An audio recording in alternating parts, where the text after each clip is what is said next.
أيوب بوعدي واحد من اللاعبين اللي كان تألق أمس في المباراة الافتتاح كأس العالم ضد البرازيل. الكل كان كينتظر كيفاش غيظهر أيوب بوعدي في أول مباراة ديالو مع المنتخب المغربي.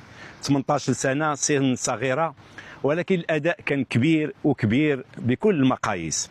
كبير في السخاء البدني، كبير في الإمتاع بالخروج بالكرة، كبير في التواجد في أي مكان حلت فيه الكرة، كبير بالتقاط الكرات العالية، كبير بكذلك التواجد في الكرة الثانية. اللاعب كان سخيا بدنيا، كان مرعبا للفريق البرازيلي.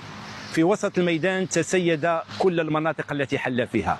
النزالات الثنائية دائما كان حاضرا، النزالات الأرضية هو الأول لاستخلاص الكرة، الانزلاقات دائما ما تكون محسوبة ويخرج كرات كانت مهددة للحارس بونو. كان متواجد باليمين باليسار بالوراء وفي الأمام. كل هذه الأمور أعطته نجم المباراة حسب شهادة الكل، ولا يستحقها فينيسيوس. اللاعب أبدع وأمتع وتفنن في إعطاء الدروس للاجتهاد، في إعطاء الدروس للسخاء، وكذلك إظهار الملكات. ربح كبير لكرة القدم المغربية بشهادة كل المتتبعين. بداية مشجعة للاعب واعد، لاعب سيقول كلمته.